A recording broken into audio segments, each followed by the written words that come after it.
Мысалы қазір осыны не үшін қолданамыз, кітаптар оқыған кезде көптеген сөздердің алдынан шығады, неге шығады, сөйлемдердің арасында шығады, неге шығады, соны түсінетін боламыз, иә?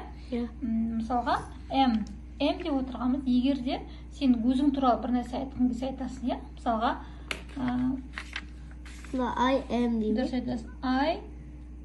I-дан қасына am саламыз. Мысалға. Мысалға, сен жасың нешеде? 90. 9-дасың ба? Онда 9-ға айтамыз. 90. Жоқ, 90 ол 90 ғой. 9. 9. 9. Дұрыс айтасың, 9 жасың. Иә, дұрыс. Енді қарай ғой. Міне I'm 9 деп тұр. Енді мысалға, мына I-дан кейін M-ді салмайтын болса, онда бізде I9 деген шығады. Ондай сөйлем болмайды, иә? I9. Бұл M-ді қолданып тұрмыз, сонда сен өзің туралы бір ақпарат беріп жатсың, өзің туралы айтып жатсың, иә? Мысалы, I'm думан, мен думан, I'm 9. I-ның қасына біз is-ді қолдана алмаймыз. Иә, сенде қазір ойлауы мүмкін, should-ды қайсы болуы мүмкін. Тек қана I-мен бірге, тек қана не жүреді? M жүреді. Иә? Сонда мен 9-дамын деп тұр ма? Дұрыс айтасың, мен 9-дамын деп тұр. I'm 9. Isке it is. Иә, дұрыс айтасың, it is деп айтасың.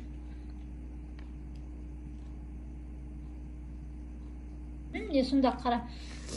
It деп отырғанымыз, ол неге қолданамыз?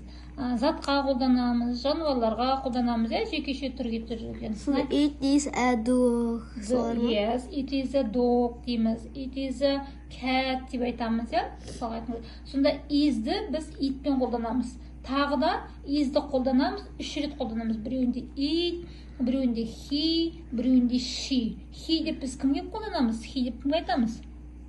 He? Ұлға. Ұлға айтамыз, дұрыс айтасың. Ал she? Қызға айтамыз. Ол менің ағам деп бірге таныстырып атасың ғой. Сонда қалай айтасың? Ол менің ағам. Ағылшынша айтамыз, иә? He is my brother. Иә, тек әкеле емес, иә? He is my brother деп айтасың. Иә, мынаны алып тастаймыз, мына керек емес деген дұрыс, иә? Міне brother екі әріп қосып бізге дыбысын беріп тұр, міне ма? Brother, sister дегенде, иә? Mother дегенде беріп тұр. Түсінікті ғой, иә?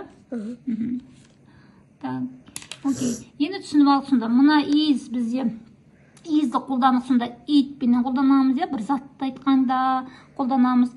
Тағы да is-ді қолданамыз, ер балаға қолданамыз, жаңа тағы біреуін қайда қолданамыз деді?